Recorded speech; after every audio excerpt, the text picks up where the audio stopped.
I have a feeling we're not in Kansas anymore. Use the Force, Luke. Screen Unseen. Hello, welcome to the third week of Screen Unseen.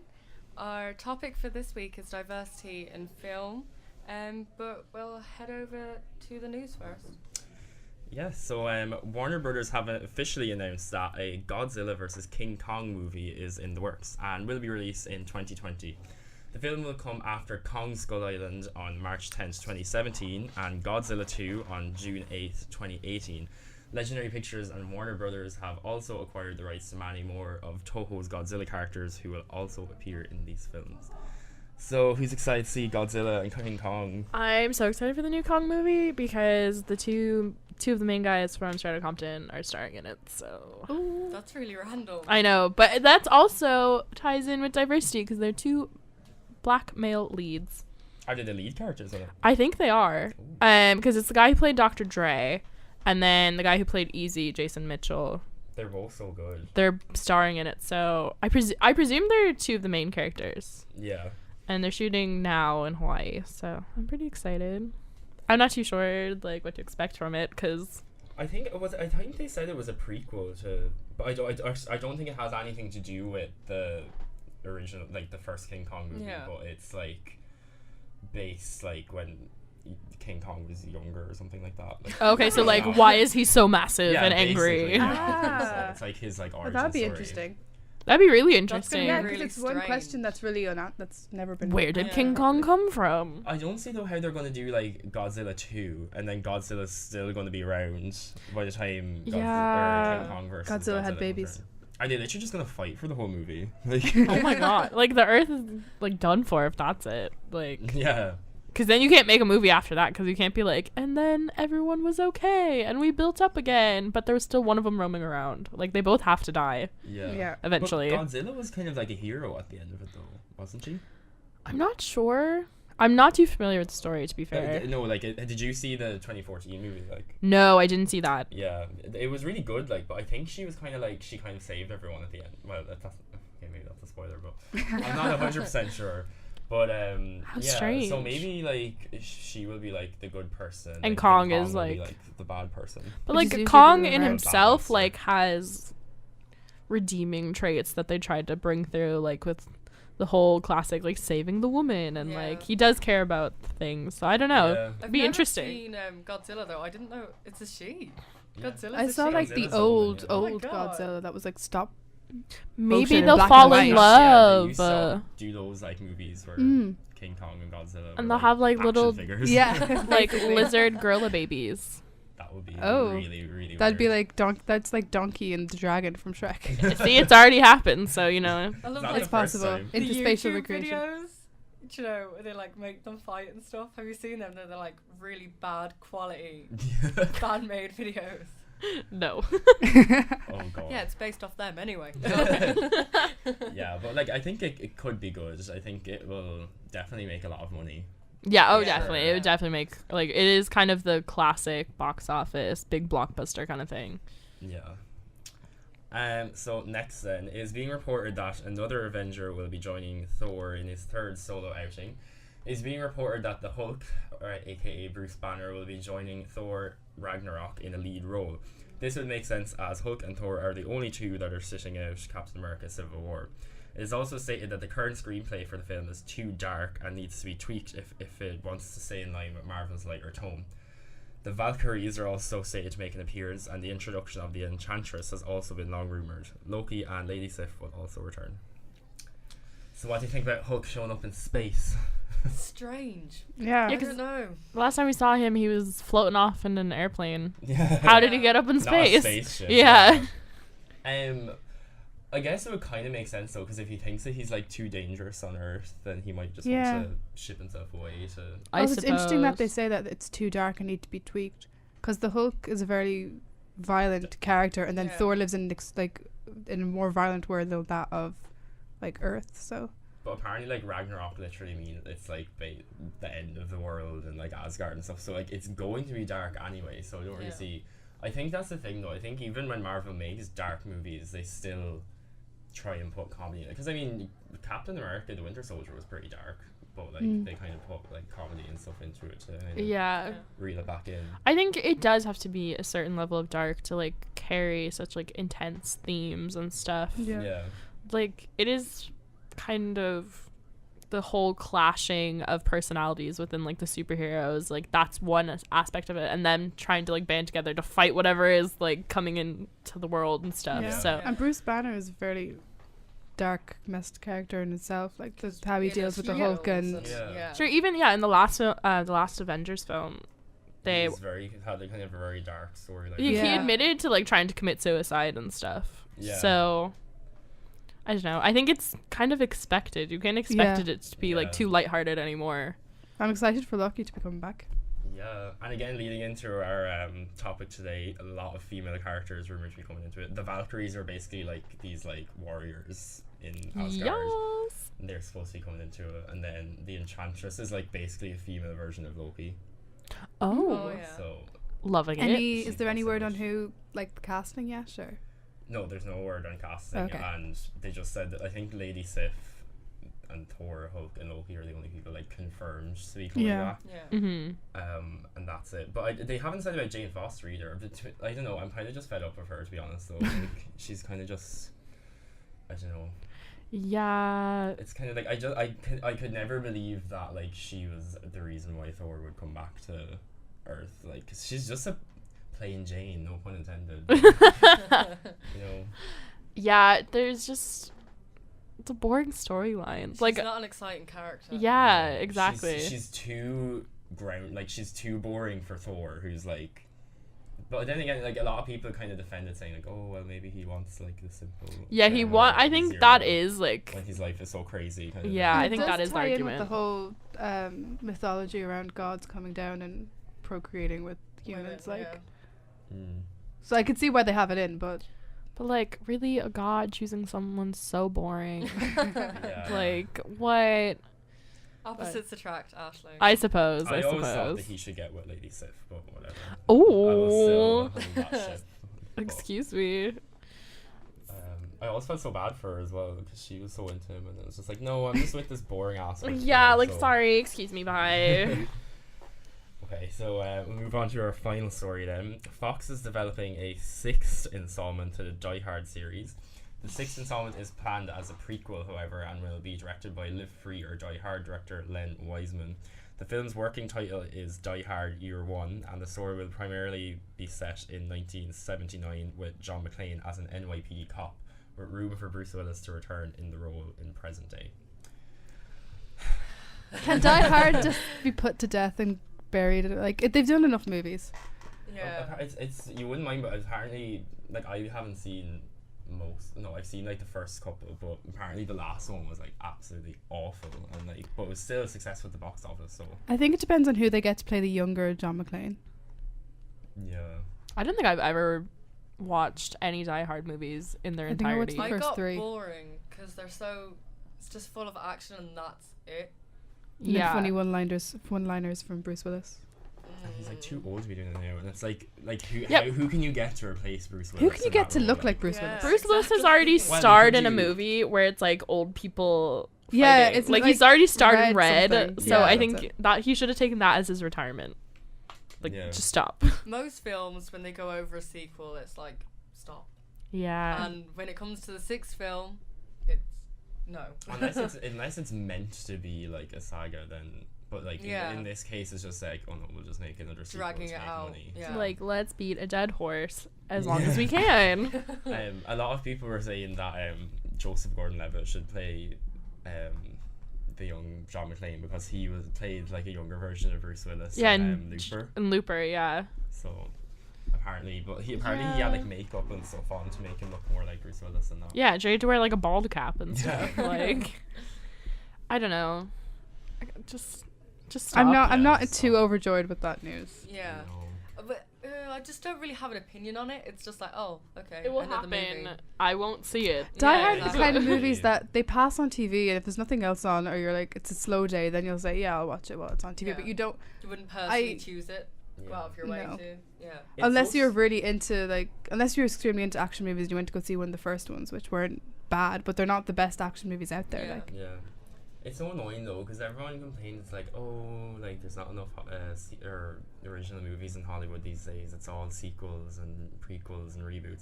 But And then they it's go like, out you're and the make ones them. going to see it. So Yeah, like, if you don't exactly. want it to be made, then don't go see them, and you won't get Die Hard 6. But I don't know.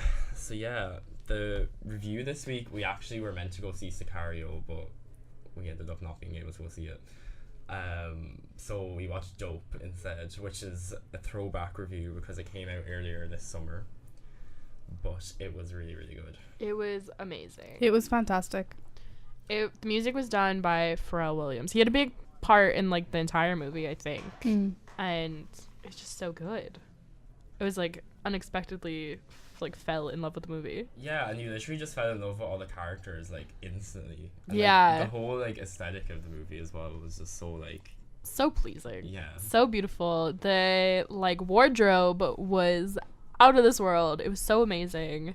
It's like a 90s kind of throwback, but it was in present day, and it was So amazing. good. And it was really kind of refreshing as well to have a movie that different. Yeah. Yeah. You know, 'cause Definitely. it was so like out of the box compared to everything else that was coming out over the But it summer. was really relatable because Yeah. like it was all about this kid like trying to get into college and his like writing his Personal statement. yeah, his personal statement Yeah. that you're supposed to send into college. So it was a nice kind of coming of age journey, kind of hero's journey. And it deals with quite serious, like serious topics, but it still deals with it with humor and a funny side. yeah, it was a and- hilarious like cast like throughout, which was really Yeah. good. Yeah, and it kind of had like this unexpected punchline at the end Mm. where it's like it kind of like brings race into it and stuff. Like, because you never notice the fact that like it's just a movie that has black characters or whatever. But then, Yeah. like, they kind of bring that into the light at the end because they kind of bring it up, and Exactly. he's like trying to write his like college application. He's like, I don't know if I want to spoil it or not, but is there a spoiler? No, it's not spoiled to the story, really. No, but yeah, Yeah. it's just like kind of like he's writing his application to like Harvard, and he's like trying to put loads of effort into it, and then he was kind of like, oh, well, would I need to if I was white, kind of thing. Yeah, basically, because it was like, oh, why would you want to go to Harvard? And he's like, well, you wouldn't be asking me this if I was white. Yeah. Yeah, I think So- the whole point as well of putting that at the end of the story is at the end of the movie is that you're going through the whole story. Not really. He mentions college and he has an interview and stuff like that, but it's not the main problem in the story. Yeah. And you're not thinking about the whole race issue, and I think that's why it works so well because it's not brought up. And they Mhm. suddenly bring Yeah. it up because you're relating to him on so many different points, and then it's suddenly with this. Yeah, but if that happened to a white person, it would have a different. Yeah. Yeah. I don't connotation think there to it. was any like white characters. The in the guy movie. who was his Oh, the friend, mentor, like, the mentor in the Yeah. Okay. the Yeah. There was college one. mentor. And but like I mean he was a somewhat lead, but not really. He was Yeah. important in the story, but he wasn't the main. Yeah. So I mean I think it was really well done in that way. That it was Yeah. such. It what like they stuck to a diverse cast because Mhm. it wasn't Yeah. all just like black people either. Like there were like Latino people and stuff. So I Yeah. thought it was really well done, and it was really true to like LA, because in LA like there's not that many white people in the neighborhood they were in, so they didn't pretend like there were. Yeah. Mhm. So I thought that was like really true to just like real life as well, which made it more realistic. But also, even though it was set in what would be like one of the lesser wealthy parts of LA, it was shown in a very positive light. Like it was all about kind of Yeah. community, and they all had their own individual styles. It wasn't just. It felt more like done by somebody who had either lived through that or just like knows it, Yeah. rather than somebody who's trying to make a movie about something they don't know about and just cast all the stereotypes. It wasn't done that way. Exactly. And even the people who did kind of represent stereotypes like drug dealers or whatever, they were still given extra. They're proper characters. They were given extra Yeah. levels. they were real people, and it wasn't just all about them selling drugs or them being in a gang or Exactly. yeah. And I think it proved in a lot of ways as well. It's like you can make a really, really good movie that doesn't have white main characters in it. Like, Yeah, And exactly. that doesn't like stick to stereotypes that have already been dragged out from the movies yeah, either. or it's not like historical, like spotlighting like black culture and stuff like that. It's very much just It's underlined. It's yeah, not. exactly. It's not the main focus of the movie. Yeah. So. And we're back. You might as well just get straight into our topic for the week, diversity in films. Yeah, so there's like another news story this week that kind of ties into what we're talking about, so I'll just read that and then we can discuss it. So a new trailer for Star Wars The Force Awakens was released today, and while most people were ecstatic to finally see new footage from the film, a minority of people were not. Hashtag boycott Star Wars 7 trended on Twitter for a number of hours, as some people are stating that the film promotes white genocide and is forced diversity. Apparently the fact that John Boyega stars in the film has caused outrage among some people. Luckily, most of the tweets are fans calling the people out for making the claims. So, how ridiculous are these claims? Extremely ridiculous. Oh, it's so annoying. Yeah. Like, it's I know that's like a very like extreme thing, but it's so annoying that like can still trend on Twitter. Yeah. That even people even respond to it, Like, unless it's people respond, that people can respond positively to it and push it through, rather than just people saying, "Oh, look what this person wrote," and then dragging it down. Yeah. In fact, people support that claim. Like that's one of the reasons why I'm so excited for the new Star Wars, is because like most people expected it to kind of be like, oh, they'll have like the Skywalker still in it and they'll be really old, but like no, they have like completely new characters in it. Like they have like the two main characters are a female and a black male, which is so like different to what like Star Wars has been about, in the past. Because like any female characters that were in it in the past were literally just sidelines. Well, Leia was there, but she was literally the only female in it. So, Yeah. So yeah, it's really like refreshing that way, and like it's interesting that it's not just all like the same family and they're doing it differently. But I don't know, people are always going to complain. Definitely, there's always going to be something wrong with everything in the world. Like, there's always going to be There's like always that crazy group. Yeah. Take everything to heart. And But I suppose, I mean, I know the trend on Twitter was like not the best one, but it got people to look into it because they're like, why would you boycott Star Wars? And you know, any publicity is good publicity, I suppose. Yeah. It's just, you know, you have stupid people giving them publicity, basically. But Basically, hey, yeah. at least you'd hope that there's enough smart people in the world to like look past that and Yeah, realize, exactly. no, that's not what is happening. Yeah. I just, looking forward to the movie anyway. yeah. Yeah, exactly. I think it's going to be like a very different Star Wars movie than what we've seen before. So. Which is good, because I think a lot of people were like, oh, it's going to be like kind of a tired, used story, when it was like first, when it was like talk about a new Star Wars movie. But it's like going in like the right direction. And I think people are starting to get really excited for it. Yeah. Like even Yeah. more if you're not even like into the whole Star Wars franchise. Like I'm not, but like I'm looking forward to seeing what's going to happen with it. Yeah. So I'm definitely going to have like a marathon before it. Just yeah. Yeah, that needs to get happen. myself prepped. I'm like avoiding the new trailer because like I want to go in like completely blind, not expecting Yeah. anything. So I'm just trying. But literally, it was all over my Facebook newsfeed this morning. It was like, stop tempting me. I'm not gonna watch it. Yeah. I think, right, on this topic anyway, when we first thought of the topic, diversity in film, the main film that stuck out for me was The Blind Side. You know, Julia Roberts. You mean Sandra Bullock? Sandra Bullock, sorry, yeah. Yeah. Do you know, I still get them mixed up, even though they look nothing alike, but they play the same kind of roles. Yeah. They have like the same kind of look. That movie Yeah. can also fall into the category of successful film with the female lead. Exactly. But then, like, we were talking about this last night, how a lot of the movies that do feature prominent black characters or black senior characters, what do you call them? They don't. What? I'm trying to say don't know what you're main trying to character. say. I Lead couldn't find character. lead character. Thank you. I just Senior couldn't character. I was like old black people. But they're all historical movies like Selma, or they're about slavery like 12 Years a 12 Slave, yeah. or even The Blind Side is based on the true story. But they're all, you know, you don't there's not a lot of new fictional or Yeah, there's no characters written for black Yeah, people, exactly. Yeah. which was like the huge thing when How to Get Away with Murder one was a. the Emmys. Yeah. So when that one, like the big award at the end of the night, like Viola Davis stood up and was like, yeah, you know, we will, like, black people can succeed in these fields and stuff. You just have to write characters for us, and it's not that difficult. Yeah. Just like, you know, we do exist in the world and there should be more exposure, like, for people of different colors. So like there's black people, like there's not enough black representation. I think they're definitely getting a lot more. But then you have like Latino people or Latinas and Asian people. Asian people have like the least amount of like screen time in the entire world because they're just not hired. And TV though is leaps and bounds ahead of movies in that regard. Definitely, yeah. I mean, even if you just look at Orange is the New Black, like they have everything and anything in Orange is the New Black. And, Exactly. Like, they're not just stereotypical representations. Like they're like real characters in it. Yeah. Yeah, and they're like unapologetically real characters. Yeah, like exactly. that's just real life. Yeah. So I think.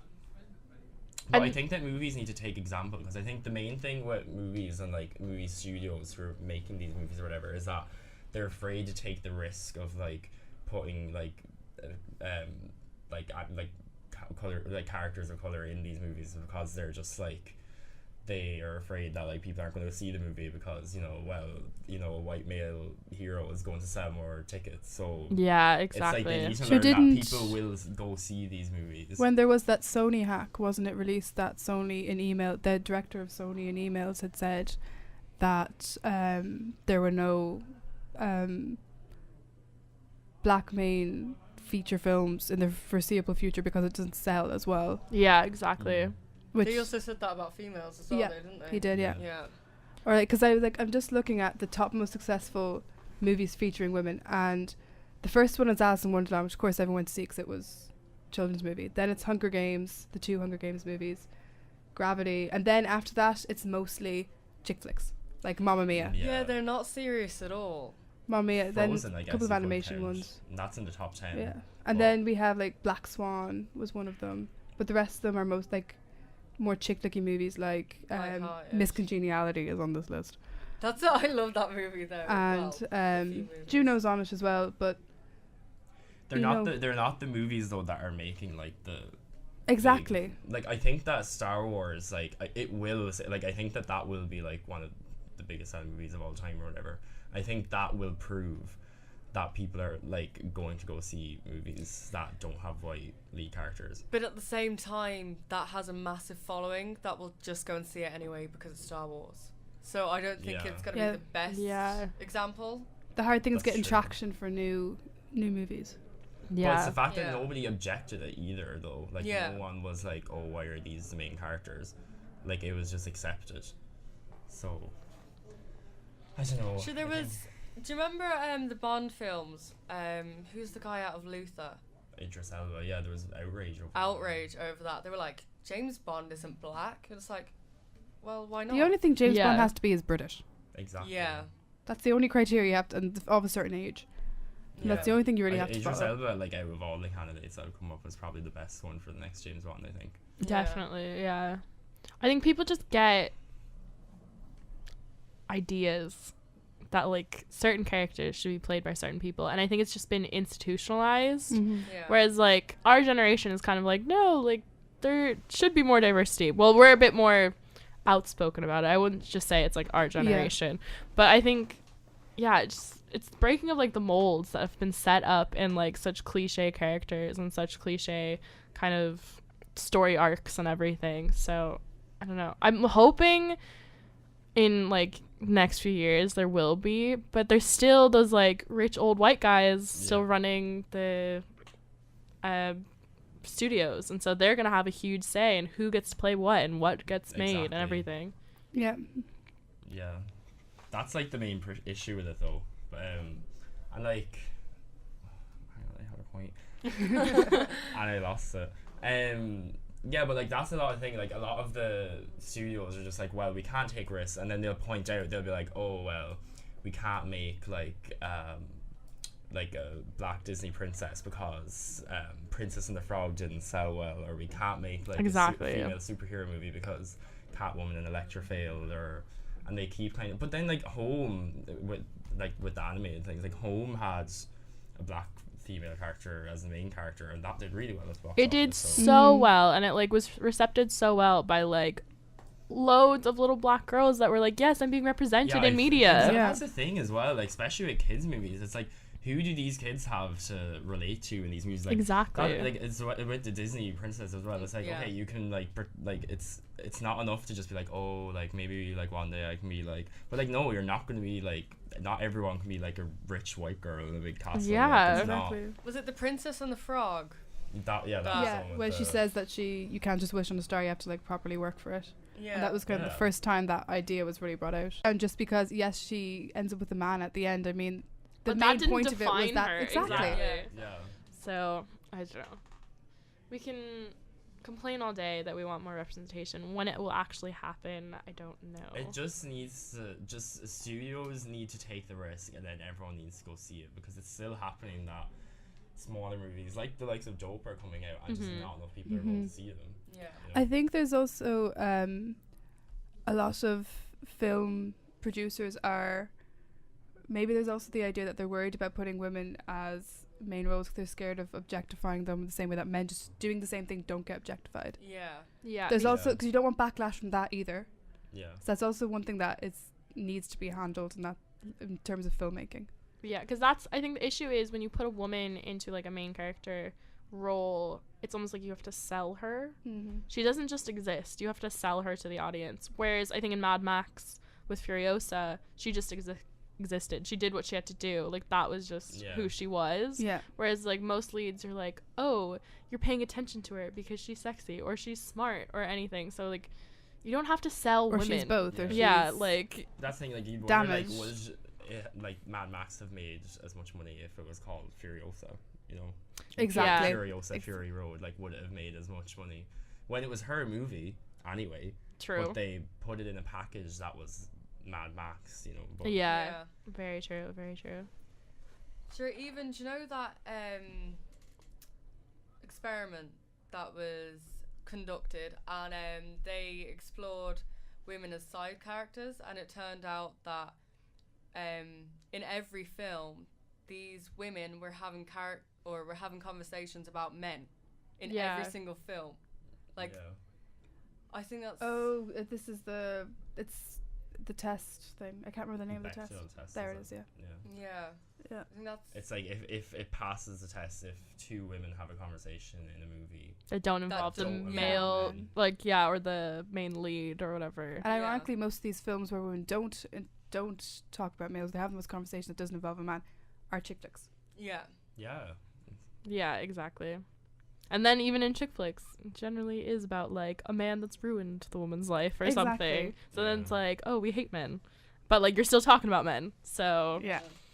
But even that was my problem. Like, as much as I loved like Marvel or whatever, like I think their problem is like every single one of the movies, they always just have like, oh, here's Pepper Potts, here's Jane Foster. They're just there to be like. Mhm. They're just there. accessories to Yeah, it. exactly. They're just accessories to, like, the male hero. Whereas I think that's starting to change now when you have the likes of like Wasp or whatever coming in as well. exactly, So yeah. you kind of have, at least that's kind of. Yeah, I think it'd be Pushing interesting forward with the female superhero that Marvel's bringing out to see how, like, I think it'd be interesting to see with Wonder Woman how they portray her, Yeah. because And I she just- does have if- one of the more skimpier outfits of all the superheroes. That's the thing. Yeah. Is, like, I see like a picture, like a poster for that movie, and she's wearing like nothing. It's just gonna completely defeat the purpose Yeah. of the whole entire movie. But if you look at like all these females in like the Marvel movies, like Siobhan, even with the Suicide Squad, they're all quite scantily clad. Yeah. Like the female. They definitely characters. stripped down Harley Quinn. Exactly, like she's normally in like kind of a A jumpsuit as jester, such. like, yeah, jumpsuit Yeah. kind of thing. But then you have characters like even Enchantress doesn't seem to be very overly sexualized at all. She seems to be quite a dark character, and then Katana as well is Mhm. completely just like covered up. So I don't know. I think they just need to stop. Like, okay, the Harley Quinn though, that's her character. It is, She's though, I yeah. think it's okay if that's how the character is supposed to be, but when you just have like a character who's not really, like, even with Black Widow and the posters for the main Avengers, like, she's not overly, like, she's a bit flirty or whatever. Yeah. She's not like. Yeah. Because a character can be Overly sexualized. sexy without being sexualized. Yeah. Like, a woman can have a presence and like that doesn't have to be, you know, brought down to a level where it's like you only have a presence when a man gives you attention. That's what I find hard with They need to have Wonder a Woman. use other than just to be Exactly. That's what I find hard with Wonder Woman, because she's supposed to be this Amazon who is completely independent, and in a lot of the comics she is extremely feminist and kind of gives it back to men, but then yet she's wearing one of the skimpier outfits that I just feel like she's set up that's already against her, and this time it could be interesting to see how they overcome that. Yeah. But it's like she needs armor too. Like, what if someone Yeah. stabs her in the stomach and she has no, like, it's Yeah, like, her crop she top has is armor. not going to be saving her. Like, Yeah, it's like she protects her chest, but everything else is Yeah. like, in danger. so I don't know. Right, well, I think we'll head over to Aisling for the movie, Maths. Okay. So this week I found quite interesting when I was like looking it up. So number 5, Hotel Transylvania 2, is there, and it's grossed 136 million, almost 137 million so far. Crimson Peak came in at number 4. It didn't do too well. Didn't do very well. Only making 13 million. So I don't know if it just doesn't have like enough traction yet. Like Maybe if a around lot of people Halloween, didn't know people it will was go a bit about. more. Yeah. Bridge of Spies came in at number 3, making 15.3 million. The Martian dropped down to number 2, but it has grossed nearly 144 million. And then number 1 is Goosebumps. Yes. So it grossed nearly 24 million this weekend, so that's pretty good. Turn up. I actually can't wait to see that movie. I'm really excited. I really hope Jack Black like does it justice, because he's been a bit of a goof recently, like in the past couple of years in movies. Recently. But like no, but his movie Yeah, choices. Neve, get your uncle in check. I'll sort him out. Have a word. Oh my, we don't speak of it. We just don't We speak just of it. pretend that doesn't exist. School of Rock happened and then he just died. Like he just disappeared. Whatever. So that is for the weekend box office. Right, so this week's releases. On Friday the 23rd, we have Mississippi Grind, The Last Witch Hunter, Legend of Longwood, The Queen of Ireland, Paper Planes, Paranormal Activity, Ghost Dimension. And on Monday the 26th, we have Spectre. Yes, I can't wait for that. I know, Spectre's going to be so amazing. Right, well, that's it from us this week. Tune in next week.